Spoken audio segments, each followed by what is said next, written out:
Hi everyone, this is Grace. How are you? You know, this is the book I always recommend you to read. The title is The 100-Year Life, written by a professor of London University Business School. According to this author, she said, most likely we would live up to age 100, our generation, and we would be working until age 80 or so. So let's redesign your life. Today, I'd like to talk about money and abundance, how to attract abundance. It is important how your parents raise you, because your family discipline and family education would create the foundation of your character and the lifestyle. Hi, Yuko-san. Good morning. Thank you so much. Always supporting, giving me hearts. Okay, so, I am Japanese. I'm 100% pure Japanese, born and raised in Japan. And I'm married to my husband. He is Chinese from Southeast Asia, so-called overseas Chinese. In the world, there are two kinds of Chinese people. Chinese from mainland China, so they have a Chinese passport. And the other Chinese are so-called overseas Chinese. They are Chinese descendant, or genetic-wise they are Chinese, but they already out of China, and they were other countries. They have a citizenship of other countries, like we have American Chinese, we call it overseas Chinese, like Taiwan people, Hong Kong people. They are already different kinds of Chinese people, and in the Southeast Asia. So my husband is the second kind of Chinese. He is overseas Chinese because father side, his father and the mother side, grandparents and the mother migrated from mainland China during the Mao Zedong era because they didn't like the poverty. So they left the country. They happened to hop on the boat, and the boat happened to land in one of the Southeast Asian countries. So they are there. And that's how my husband is. So those overseas Chinese, they were, in a way, they are more westernized because, in Southeast Asia, many countries like Hong Kong, Malaysia, Singapore used to be British colonies, and Indonesia used to be Dutch, the Netherlands, Dutch colony for 350 years.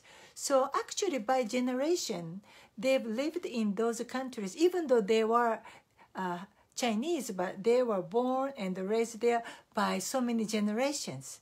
And their education is like British education or Dutch education. And those people, like uncle, grandparents, usually went to universities in Germany, Netherlands, United States, Canada, or Australia, from grandparents' generation too, because in their country they didn't have universities, so they have to go out. So in that way, those overseas Chinese people are more westernized. And also they went through all the hardship because they were minorities in those countries. So they have to overcome racial discriminations too. So my husband is one of those overseas Chinese. Now, it is a universal law. They say when the mama is happy, everybody is happy, right? That's a family law. When the mama is happy, everybody is happy. And the good thing about overseas Chinese culture and my culture, I am from Osaka, or western part of Japan. There is a common thing, family culture among overseas Chinese and Osaka culture. Of course, there is always exception, okay? I'm just talking about generalization, stereotype. So we share one culture, that is Osaka, me, and my husband, overseas Chinese. We say, Mama is always right. Okay? When mama is happy, we are all happy. So what I'm saying is, in my husband's family education and my family background, we are not male-dominant family. Always, lady is more powerful. And my parents too, they take good care of daughters. They cherish daughters more than son. You know why? When you think about family tradition, who would raise who would raise baby? Who would put the most influence on children? That's mother. That's why Osaka parents and overseas parents, generally, again, there's always an exception, but generally, they are smart and wise. They know they have to take care of their daughters so much because the daughter will give them grandchildren, and their daughter will raise their grandchildren in their family style, family tradition. Not the daughter-in-law, because daughter-in-law is outsider. They will bring the daughter-in-law's family tradition to your grandchildren. That's why. And I'm sorry, I don't have a baby, so sorry, my parents, I cannot bring you kids. But anyhow, so that's the tradition. And now, my husband, being overseas Chinese, they have, my parents, my husband is from mom. And then his mom has grandma, right? So my husband was raised by practically grandma. And then he told me there are 5 disciplines that the grandma taught my husband. Number 1, never sigh, Even though you are so busy being productive, at the end of the day or break time, you have a cup of coffee, you go, we take it as a positive, right? But in my husband's family, no. Never sigh. Because they believe when you sigh, it releases your good energy and they attract bad energy. That's what they believe. So indeed, I've never seen my husband sigh, okay? That's one. Especially when you are in trouble, never sigh. Number 2, your posture is so important, always upright. And this is very important for us in today's generation because we are iPhone generation. We always have iPhone or tablet, but usually we have smartphone. And what we do when you're using iPhone, we are slouching. Our body is slouching. You go like this. That's no. You always have to have a good posture. So please, if you have small children, raise your children, tell them posture is so important because, not the good people, but those successful people, affluent people, they have a good posture. You've never seen successful people with slouching like this. Again, this is a generalization.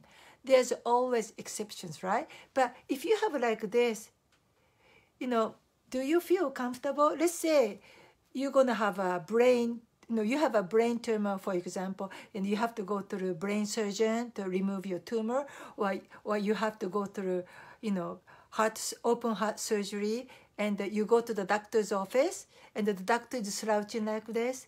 Do you feel comfortable? Even though the doctor might be very good skill, but first impression is everything. And if you go to see a doctor or a lawyer or whoever, the slouching like this, do you feel comfortable? Not really, right? You have to have a good posture. So if you have small children, don't just give them iPhone and let them play slouching posture. No, you have to tell them, make sure your posture is right. So back to my husband, my grandma used to have like a yardstick and put, when their posture is bad, the grandma used to put the yardstick and make sure you have a good posture. And if you are adults already, you have to go to a gym and you have to do some kind of exercise to strengthen your back muscle, okay? That's number 2. Number 3, I don't know what you call it in English, but some people kind of nervous, they shake their leg like this. I don't know what you call it, but in Japanese, if I translate it, we call it, that's beggars beggars shaking. We call it beggars shaking. And I think it could be universal in any culture. People don't like it if you are shaking like this, because then you are kind of nervous, you are not comfortable, or you are unsecure. I think it's all those negative impression attached to that shaking. Okay, so those are the three things. Yeah, I don't know how you call it, Yuko-san, but I don't know. So number one, your posture is important. Number two, don't sigh. Don't do that, okay? And number three, no shaking. In Japanese, we call it beggars shaking. So you can tell beggars shaking means it's gonna interfere with your good vibration, okay? You have to have a good energy, good vibe, and you need to attract good people, good energy, and abundance. Okay, that's all for today. I'll see you tomorrow. Bye-bye.